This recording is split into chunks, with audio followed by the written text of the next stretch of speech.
পলক পুত্র শহীদ হয়ে যান। এরপরে এই ঝান্ডা ধরছেন রাসূলুল্লাহ সাল্লাল্লাহু আলাইহি ওয়াসাল্লামের আপন চাচতো ভাই জাফর রাদিয়াল্লাহু তাআলা, জাফর ইবনে আবি তালিব, উনি শহীদ হয়ে যান। উনার পরে এই পতাকা তুলে রেখেছিলেন আব্দুল্লাহ ইবনে রাওয়াহা রাদিয়াল্লাহু তাআলা, উনি শহীদ হয়ে যান। পরিশেষে খালিদ ইবনে ওয়ালিদ রাদিয়াল্লাহু তাআলা সেনাপতির দায়িত্ব পালন করেন, এটাকে তুলে ধরেন এবং বিজয় ভেসে মদিনায় ফিরে আসেন। আমার বলার উদ্দেশ্য, যেই পতাকাকে তুলে ধরার জন্য সাহাবারা শহীদ হলেন, আজকে সেই পতাকাকে পদদলিত করে এদেশে হুজুরদের আপনারা দেখেছেন মাদ্রাসার ছাত্ররা সবাই এইগুলোকে দিয়েছে। আমি নিষেধ করব না, কারণ সে যদি এই জাতীয়তাবাদী প্রিয় হয়, এই যে গণতন্ত্র বা রাজতন্ত্র সমস্ত এর মধ্যে ইসলাম আছে, এর মধ্যে কি আছে? দিন ধর্ম আছে। কোন ধর্ম? নিরপেক্ষ ধর্ম আছে। কিন্তু ইসলামে কেন নিরপেক্ষ ধর্ম? ইসলামে যদি নিরপেক্ষ ধর্ম হতো রাসূলুল্লাহ সাল্লাল্লাহু আলাইহি ওয়াসাল্লাম নিজে 27টি যুদ্ধে সেনাপতি দায়িত্ব পালন করেছেন। যুদ্ধ মানে কি? দুই পক্ষ। যুদ্ধ মানে কি? দুই পক্ষ। নিরপেক্ষ তো হলো না। তাহলে ইসলাম নিয়ে কোনো পক্ষপাতিত্ব চলবে না, ধর্ম নিয়ে কোনো রাজনীতি চলবে না, এটা তো তাই বোঝাইছে। তার মানে মানব রচিত রাষ্ট্র ব্যবস্থায় সবাই চলো, আর সময়ের সাথে যার যখন যতটুকু ইবাদত করা সেই সবাই এখানে চলে যাবা, এই হচ্ছে না? বলেন তো। এই তো বাস্তবতা। বুঝতে পেরেছি আপনারা আমি এটা কেন করলাম? এবং একদিন এটা হয় নাই, এর আগে অন্যরকম একটা বেড়া ছিল, আর এটা অনেক গবেষণার পরে কিন্তু এটা সামনে নিয়ে আসা হয়েছে। হয়তো আপনার কাছে তুচ্ছ সামান্য মনে হতে পারে, কিন্তু আমার কাছে এটা অনেক বড়। আমি বাস্তবতার সাথে দেখাই দিচ্ছি। এবার আসেন, আমাদের দেশে যত মাদ্রাসা মসজিদ আছে, এই মাদ্রাসা মসজিদ গুলো হুজুররা মালিক না জনগণ মালিক? সত্য কথা বলবেন। মাদ্রাসা মসজিদ খানকা দরকার মালিক কারা? জনগণ মালিক। কমিটি কারা? হুজুর না জনগণ? বাইতুল মাল মানে মাল, টাকা পয়সা বেতন করে চাকরি দেওয়া কাদের হাতে? কমিটির হাতে। টাকা পয়সা কার হাতে? কমিটির হাতে। এখন সে কমিটির লোক হয় আওয়ামী লীগ নয় বিএনপি, তার মানে কি? গণতন্ত্র। কথা সত্য কিনা বলেন? সেই কমিটির লোকগুলো হয় আওয়ামী লীগ নয় বিএনপি নয় জাতীয়তাবাদী অথবা জামাত অথবা কমিউনিস্ট, যে কোনো কিছু। সত্য না মিথ্যা? ওই লোকগুলো সমাজে আছে, সমাজের লোকগুলো কিন্তু মাতবার। আমি বা আমার মতন হুজুররা ওখানে যে শুধু মাস্টারি করতেছি, আমার চাকরি কিন্তু আপনারাই দিচ্ছেন, আবার আমাকে চাকরি নট আপনারাই করতেছেন। আমার বেতনের বিষয়টা আপনাদেরই হাতে, বেতন না দিয়েও আপনাদেরই হাতে। এটা সত্য না? তাহলে সমাজের লোকগুলো কি জাতীয়তাবাদী না? আর জাতীয়তাবাদী ইসলামে কি বলে? কুফরি মতবাদ। গণতন্ত্র কুফরি মতবাদ ইসলামে বলছে। এখন আপনার গণতন্ত্রের যে ইসলাম আছে, ওই ইসলামে যদি এটা বৈধ হয় আপনি করেন, এটা সমস্যা নেই।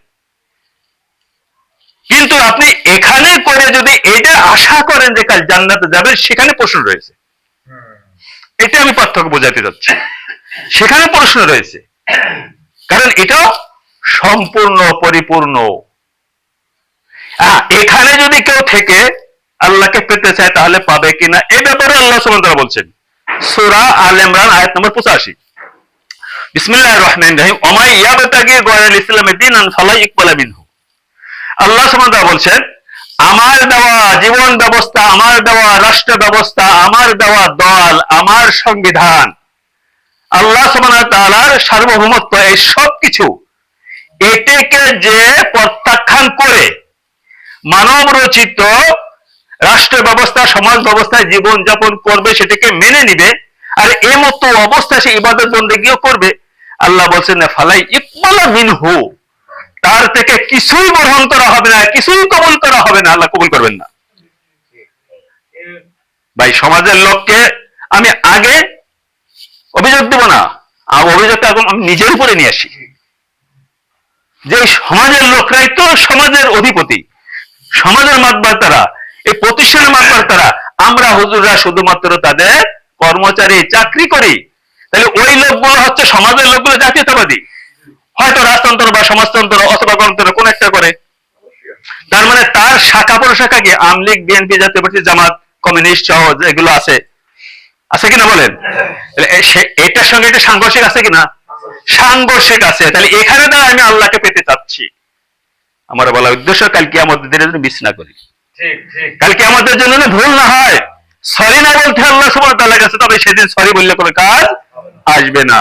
আর আপনারা যতটুকু এই যে সামান্য সময় বুঝেছেন, এটা করব এটাও করবো একসঙ্গে হবে কি বলেন? কিন্তু সমস্ত লোকগুলো কোথায় বলেন তো আজকে? সত্য না মিথ্যা? যত বড় হুজুর ডেকে নিয়ে আসেন, আপনি নিয়ে আসেন আমার কাছে, আমাকে তার কাছে নিয়ে যান। হ্যাঁ, হুজুরদের চাকরি হয় না, হুজুরদের পেট চলে না, বেতন হয় না যদি জনগণ না দেয়। আর জনগণ কিন্তু হয় এখানে অথবা এখানে অথবা এখানে অথবা এখানে, এই সমস্ত এই আকীদায় বিশ্বাসী। আমি বারবার বলছি যে হ্যাঁ, এখানেও ধর্ম আছে, এখানে নিরপেক্ষ ধর্ম আছে, গণতন্ত্রেরও ধর্ম আছে, রাজতন্ত্রেরও ধর্ম আছে। বাংলাদেশের গণতন্ত্রের সরকার প্রত্যেকটা উপজেলা এক একটা কি মসজিদ দিয়েছে না? বড় মসজিদ, মডেল মসজিদ দিয়েছে কিনা বলেন? কোটি কোটি টাকা খরচ করে দিয়েছে। বহুত এতিমখানা দিচ্ছে, বহুত এতিমখানা চালাচ্ছেন। যত ধরনের সাহায্য সহযোগিতা পঙ্গু থেকে শুরু করে সবাইকে দিচ্ছে না? সবই দিচ্ছে। কিন্তু সেটা কোন মতবাদের? এইগুলো এই সমস্ত মতবাদের থেকে দেওয়া হচ্ছে, এবং সেটা এই সংবিধানের আলোকে দেওয়া হচ্ছে। যে দেশের সার্বভৌমত্বের একটি পরিচয় কি? এর কোন একটাকে এখানে সমর্থন করে? আপনি এখানে থেকে জান্নাত পেতে চাচ্ছেন, যদি আপনি এখান থেকে বিশ্বাসী হন তো করেন, কিন্তু এখানে করবেন আপনি রাজনীতি আর এখানে করবেন আপনি ইবাদত বন্দেগী, এটা কিন্তু ভুল।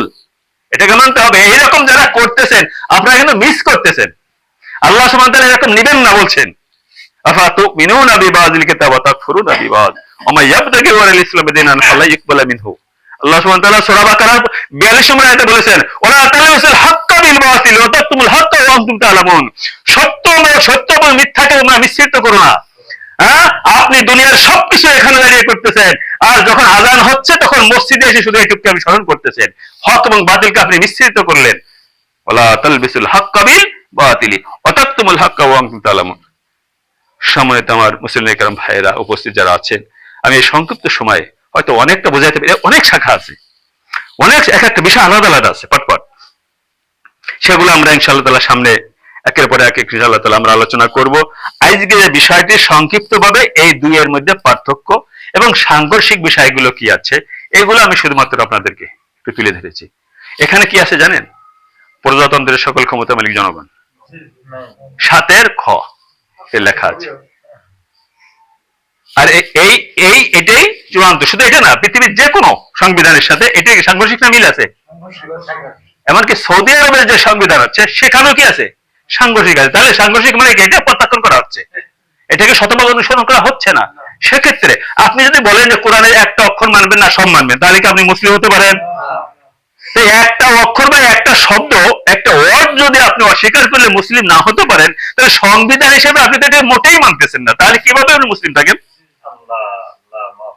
বলেন? প্রজাতন্ত্রের সকল ক্ষমতার মালিক জনগণ। আস্তাগফিরুল্লাহ। তাই কি বলেন? আপনারা বলেন জনগণ না, তাই না?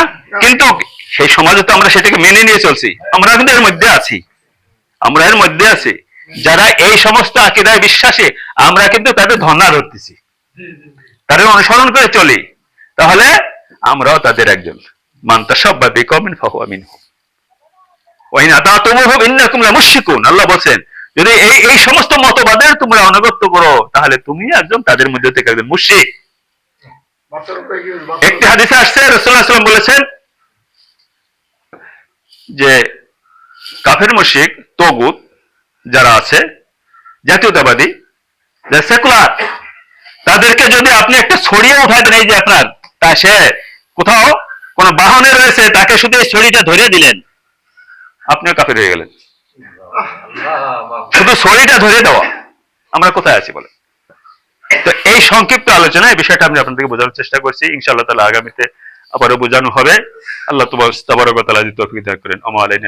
আসসালামু আলাইকুম ওয়া রাহমাতুল্লাহি ওয়া বারাকাতুহু।